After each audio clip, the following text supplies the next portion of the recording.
출애굽기 15장부터 하겠습니다. 15장 22절부터 16장까지 보겠습니다. 이스라엘 백성은 출애굽을 했죠.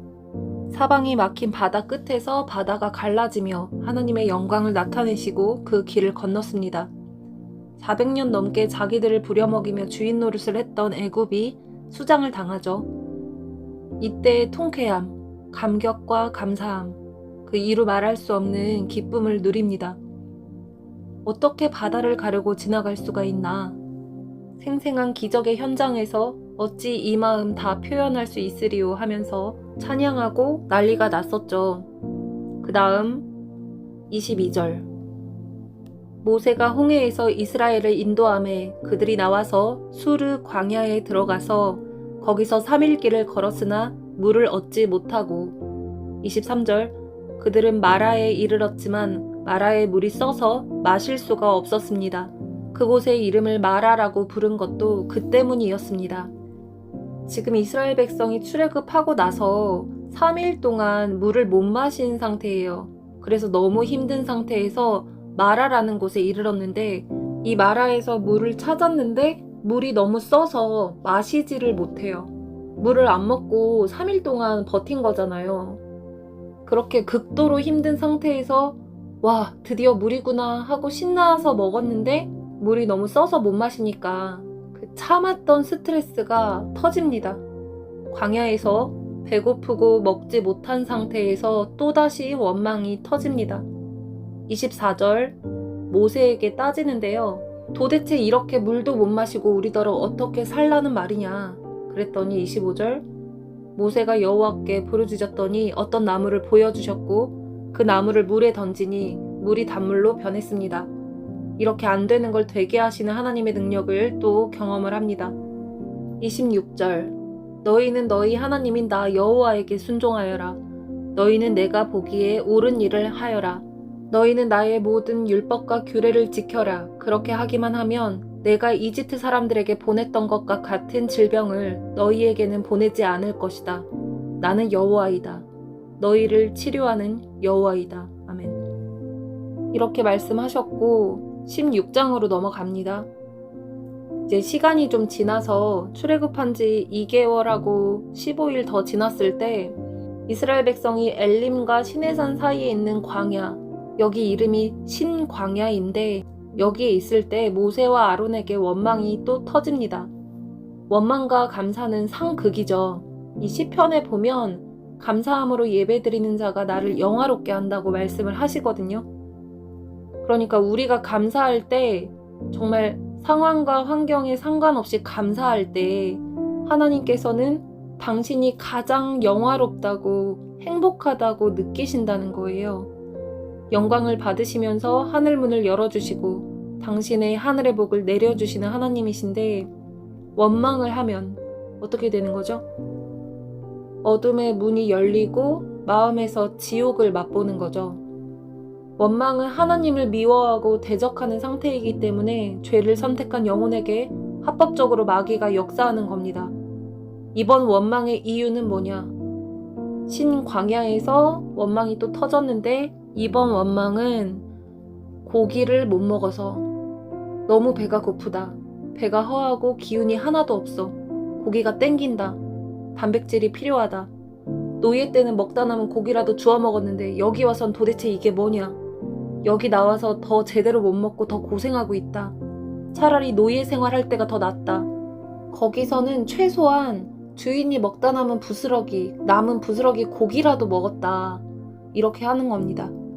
그 세상 말에서도 애들이 나쁜 거 먼저 배운다는 말이 있거든요. 그러니까 이게 사람 사이에서 선한 것은 금방 안 퍼지는데 악한 것은 금방 퍼지고 흡수를 잘합니다. 죄성 때문에 그렇죠. 원망도 마찬가지예요.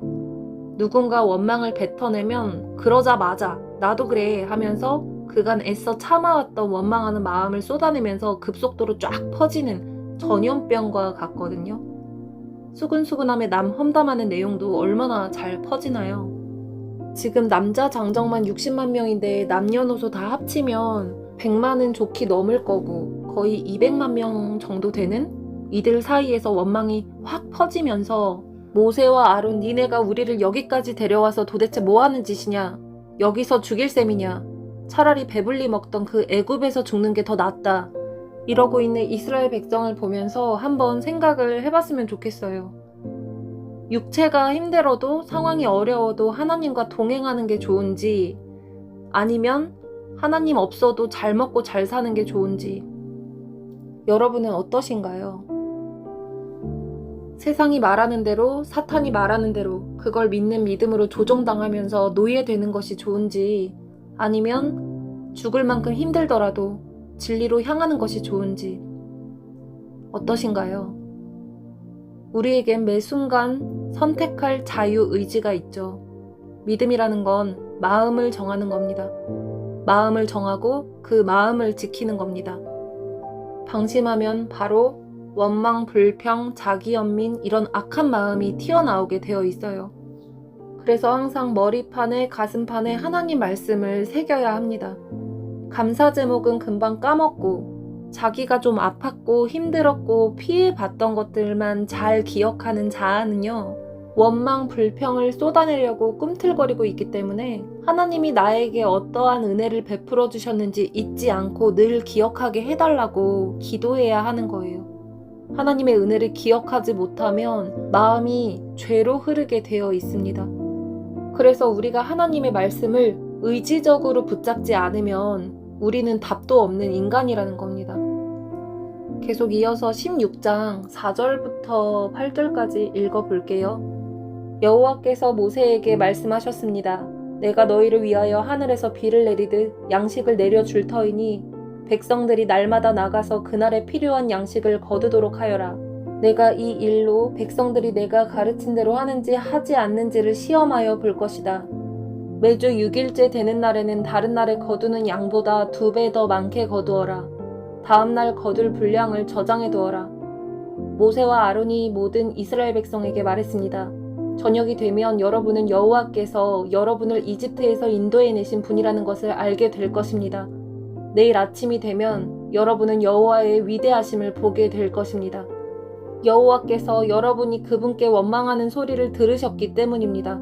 우리가 누구입니까? 여러분이 우리를 원망했으므로 그분께서 그 원망 소리를 들으셨습니다. 모세가 또 말했습니다. 매일 저녁 여호와께서 여러분에게 고기를 양식으로 주실 것입니다. 그리고 매일 아침 여러분이 배부를 만큼 빵을 주실 것입니다. 여호와께서 이 일을 하시는 것은 여러분이 우리를 원망하는 소리를 들으셨기 때문입니다. 우리가 누구입니까?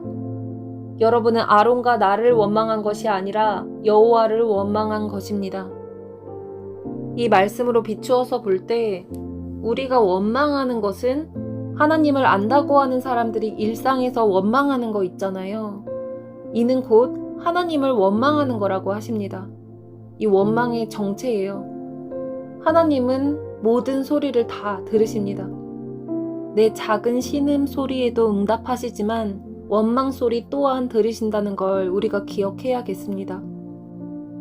하나님께서 원망하는 소리를 들었다. 이 내용을 8절 이후에도 너희의 원망하는 소리를 내가 들었다. 너희의 원망하는 소리를 내가 들었다. 이걸 3번이나 더 말씀을 하시거든요.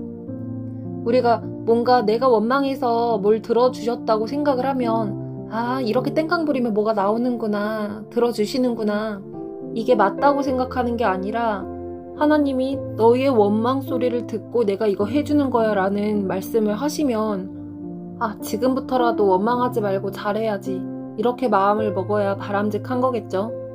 그리고 12절부터 13절 하나님은 너희가 원망하는 소리를 듣고 주는 거다 라고 말씀하시면서 결국 그날 저녁에 하늘에서 메추라기가 떨어지고 아침에는 만나가 떨어집니다. 만나는 빵, 떡 같은 거고 메추라기는 고기인 거죠. 이렇게 하루치 양식을 주시면서 명령하십니다. 첫 번째 미션 19절 내가 너희에게 준 하루치 양식을 아무도 다음날 아침까지 남겨두지 마라 하십니다. 이렇게 하신 이유는 먹고 사는데 필요한 걸 날마다 공급해 주시는 하나님을 못 믿고 혹시나 내일 안 주실까봐, 먹을 거 없을까봐 쟁여두려고 하는 죄성을 따르지 말라고 하시는 거죠. 이렇게 일용할 양식을 날마다 주신다고 하나님께서 약속을 해주셨는데 사람 마음에 또 혹시 내일 먹을 거 없을까봐 혹시 안 주시면 어떡해. 이게 하늘에서 떨어지는 게 완전 말도 안 되는 일인데 매일 이런 기적적인 일이 일어난다고? 오늘 어쩌다 우연이 된 거 아니야? 내일은 이런 일이 안 벌어지면 어떡해. 이렇게 걱정하면서 하나님을 못 믿겠는 이 마음으로 몇몇 사람들은 다음날 아침에 먹을 것을 따로 남겨두었어요. 그랬더니 어떻게 되죠? 다음날 먹으려고 남겨놓은 음식은 벌레 먹고 냄새나고 썩습니다. 썩어서 결국엔 못 먹습니다. 이걸 보고 이 믿음 없음에 모세가 화를 내죠. 그리고 두 번째 미션 22절에서 26절까지 읽어볼게요. 6일째 되는 날에는 사람마다 2배씩 그러니까 음식을 2오멜씩 거두었습니다. 무리의 모든 지도자들이 다 모세에게 와서 그 일에 대해 말했습니다. 모세가 그들에게 말했습니다. 여호와께서 이렇게 명령하셨습니다. 내일은 쉬는 날이며 여호와의 거룩한 안식일입니다. 여러분은 구울 것은 굽고 삶을 것은 삶으십시오. 그리고 남은 음식은 내일 아침까지 남겨두십시오. 그리하여 백성은 모세가 명령한 대로 그것을 다음날 아침까지 남겨두었습니다.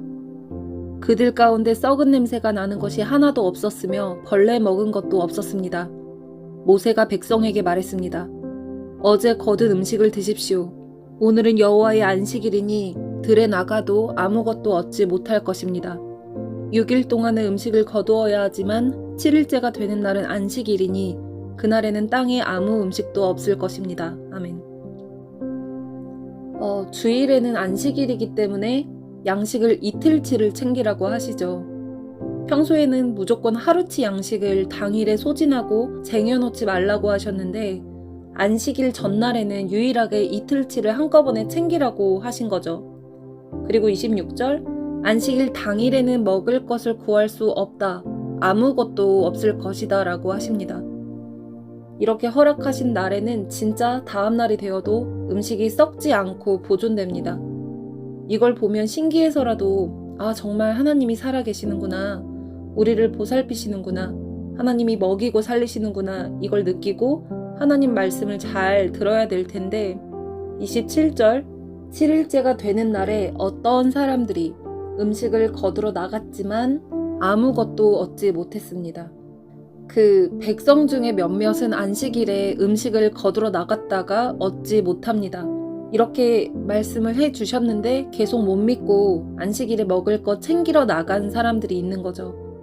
분명히 안식일에는 아무것도 없어 음식을 거두지 못할 거라고 말씀을 하셨는데 기어이 안 믿고 나간 거죠. 결국 아무것도 얻지 못하고 돌아옵니다.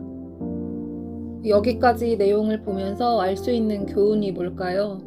한번 정리를 해보면 어린 양 대신 예수님이 십자가에서 흘리신 피로써 완성된 죄값 완불 사건, 십자가 사건이죠. 인류 구원의 역사, 이 예수님의 십자가 사건을 예표하는 것이 바로 출애굽할 때의 유월절 제사라고 말씀드렸습니다. 이렇게 유월절 제사를 드리고 출애굽한 다음 광야에서 하나님과 동행을 시작하는데 몇 번의 원망이 다 먹고 사는 문제로 나옵니다. 그러면서 이스라엘 백성에게 처음 짚어주시는 것이 안식일입니다. 지난 영상에서 짐승이 된 사람의 최후라는 그 영상에서 이 내용을 다뤘었는데요.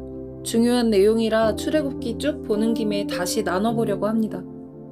지금 출애굽하면서 죄 노예 끝내고 하나님과 동행을 시작할 때 첫 번째로 알려주시는 게 바로 안식일을 지켜라 하시는 겁니다. 하나님과 동행할 때 가장 먼저 안식일을 지켜라 하시는 건데 이 안식일을 지킨다 할 때 지키는 의미는 주일이 토요일이 맞냐 일요일이 맞냐의 개념이 아닙니다. 안식일을 지키냐 안 지키냐를 유대인들처럼 이날 일을 했냐 안 했냐를 따지는 게 아닙니다. 안식일을 지켜라. 이 말씀은 안식일의 본질을 지켜라. 이건데 안식일의 본질이 무엇입니까?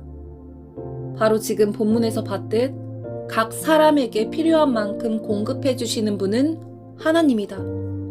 그러니 먹고 사는 문제는 하나님께 맡겨라. 이겁니다. 먹고 사는 문제를 하나님께 맡기는 믿음이 안식일의 본질입니다. 그런데 왜 하나님께서는 이스라엘 백성에게 왜 하루치씩만 매일매일 주셨을까요? 어차피 주실 거 한 일주일 먹을 만큼 한꺼번에 주실 수도 있는데 번거롭게 말이죠. 근데 하나님은 꼬박꼬박 날마다 하루 양식으로 주셨습니다. 왜 그러셨을까요? 이 daily bread, 일용할 양식으로 주신 이유는 왜냐하면 넉넉히 주게 되면 하나님을 안 믿고 또 손에 쥐고 있는 걸로 안위 보장 받으려고 안주할까 봐서 우리의 죄성을 너무 잘 아셔서 그런 겁니다. 그래서 하루치만큼씩 매일 주셨던 겁니다. 그러니까 너희는 매일매일 나 여호와만 의지하고 살아라. 매일매일 내가 알아서 챙겨줄 거니까 먹고 사는 문제는 너희가 걱정하지 말아라. 나 여호와를 의심하지 말고 너희의 전적인 공급자임을 믿어라 하시는 겁니다. 날마다 우리에게 일용할 양식을 주시는 건 감사한 일입니다. 하나님을 모르는 세상 사람처럼 먹고 사는 일에 매여서 돈노예가 되어 살아가는 이 종살이에서 자유케 해주십니다. 내가 안 움직이면 다 굶어 죽어 이렇게 먹고 사는 문제를 내가 주관했던 것에서 하나님의 주관으로 맡기는 것. 하나님과 동행할 때 이 맡기는 믿음을 첫 번째로 알려주십니다. 그리고 두 번째로 매일매일 일용할 양식을 이렇게 주시는데 딱 필요한 만큼만 주십니다. 광야 백성에게 양식을 주실 때 각자마다 모자르지도 않게 또 넘치지도 않게 딱 알맞게 주시는 것을 볼 수 있습니다. 여기서 알 수 있는 것은 먹고 사는데 필요한 기준을 내 기준에서 하나님 기준으로 배운다는 겁니다. 하나님과 동행하기 전에는 내가 사는데 이 정도가 필요하다. 먹고 사는데 이건 꼭 있어야지 하면서 의식주 모두 다 내 판단과 내 기준으로 필요하다고 여기는 만큼 가지려고 했다면, 그리고 이거 없으면 안 돼 하면서 가진 것을 꼭 쥐고 있었다면, 하나님과 동행을 시작할 때에는 이것들을 다 내려놓고 내게 필요한 모든 영역을 하나님 판단에 맡기는 것. 이제 내 판단이 아니라 하나님 판단에 맡기는 것. 이것을 배우게 하십니다.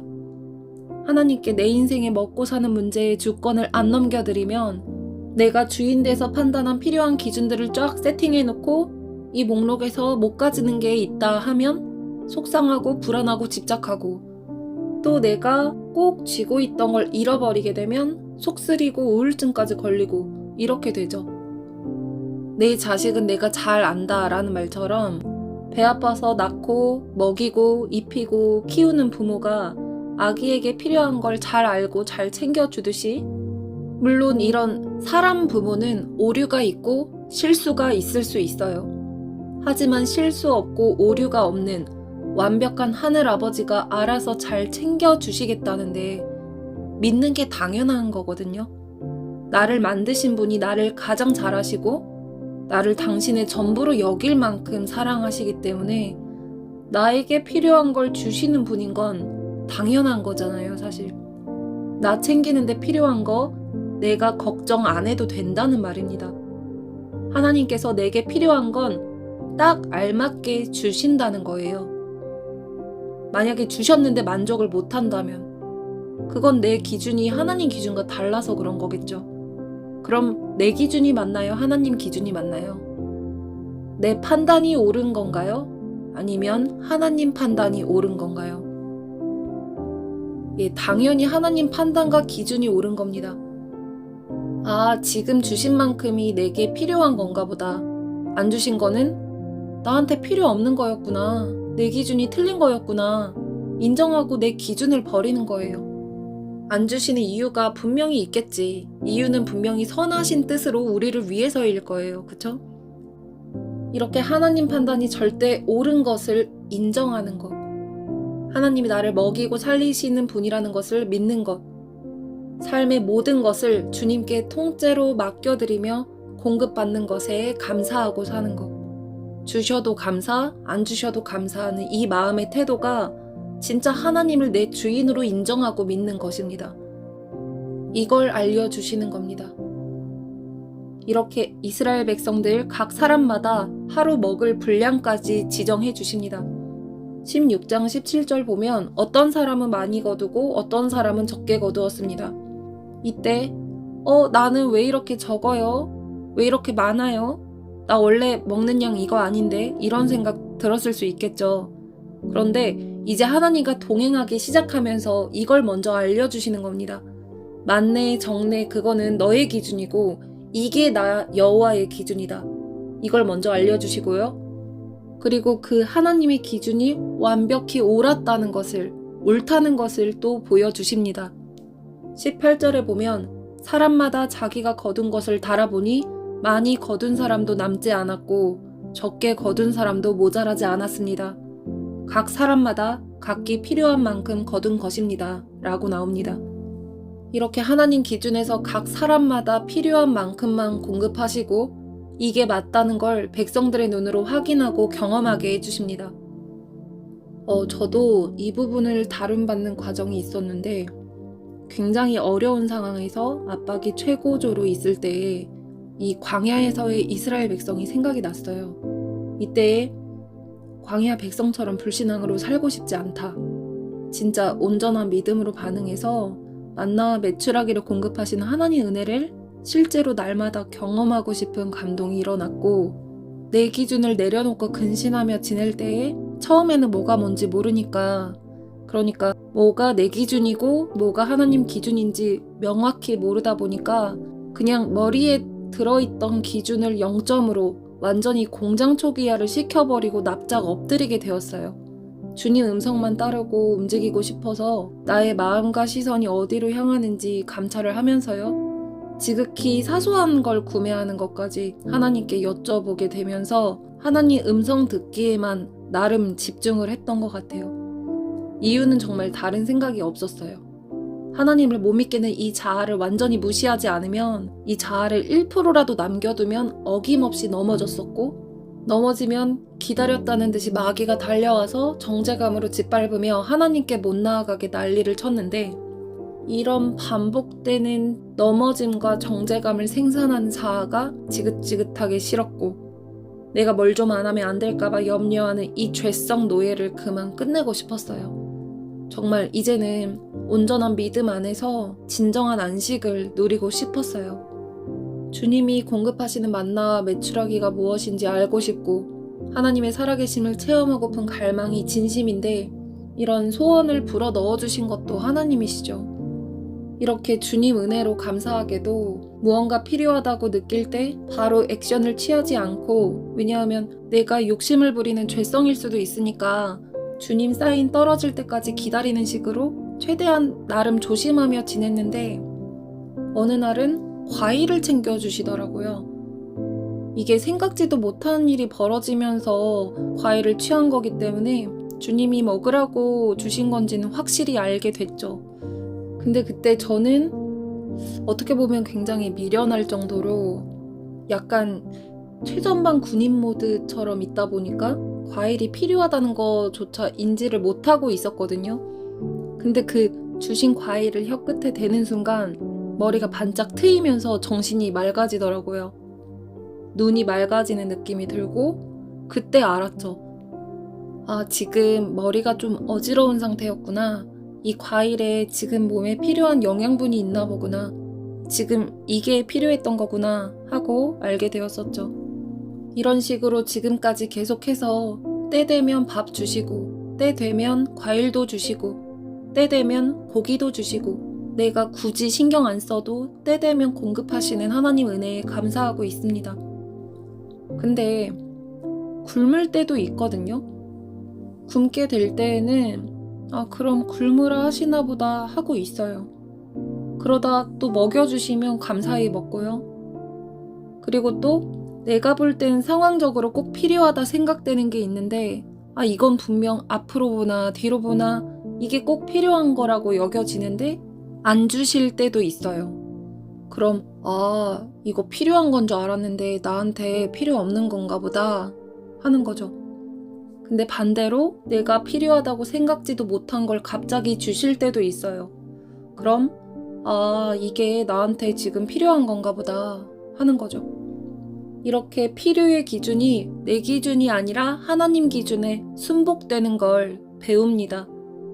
내 기준이 아니라 하나님 기준에서 필요한 것을 하나님의 때에 하나님의 방법으로 먹이고 입히시는 걸 겪으면서 내가 그동안 필요하다고 생각한 것들 중에 상당수가 내 욕심으로 잡고 있었던 것을 깨닫게 되었고요. 그렇게 내 기준과 하나님의 기준은 많이 다르구나. 하나님이 주시는 것은 나에게 가장 선한 것이구나. 하나님의 판단은 항상 옳으시구나. 내가 걱정하지 않아도 가장 선한 것으로 늦지 않게 챙겨주신다는 것을 깨달았습니다. 나는 아무것도 한 게 없는데, 나는 주님 말씀을 믿고 싶다는 의지밖에 드린 것이 없는데, 그 마음 하나 보시고 믿음으로 이끌어주시는 주님, 내 삶의 모든 공급자는 하나님이심을 고백하며 믿음으로 걸을 수 있도록 이끄시는 그 주님, 우리 주님께 감사하고 찬양 드릴 수밖에 없습니다. 물론 이렇게 어떤 영역을 다룬받았다고 해서 끝이 아니죠. 죄성이 있기 때문에 믿음은 한 번 돌파했다고 끝이 아니라 믿음에서 믿음으로 계속 걸어가야 하는 거니까요. 지금도 앞으로도 하나님을 믿으며 걸어야 하는 여정은 계속되고 있고, 그래서 주님 만날 때까지 마음을 지켜나가야겠죠. 그리고 혹시 오해 말으셔야 할 게, 지금 저의 경우를 말씀드린 거지, 그러니까 저는 이런 상황에서 이런 감동이 와서 이런 식으로 다룬받게 되었어요 하는 저의 경우를 예시로 참고 삼아 말씀드리는 거지, 내가 이렇게 했으니 당신도 이렇게 하세요, 이게 정답입니다 라고 말씀드리는 게 아닙니다. 각 사람마다 처한 상황과 환경과 성격, 성향 다 다르고요. 그리고 하나님이 각 사람을 다루시는 타임라인이 다 다르기 때문에 그 사람에게 맞는 다루시는 방법과 시기는 다 다를 수 있습니다. 그래서 어떤 사람이 저렇게 했대, 그러니까 나도 저렇게 해봐야지 하면서 방법 자체에 의존하지 마시고요. 하나님은 각 자녀에게 언제 어디에서 어떠한 모양으로든 각자에게 알맞는 방법으로 다루실 것인데, 무슨 일을 겪으시든지 이것을 통해 하나님이 내게 뜻하시는 바가 뭔지에 집중을 하시고 하나님을 신뢰하는 믿음의 본질을 붙잡으시길 바랍니다. 다음 영상에서 이어서 나누겠습니다.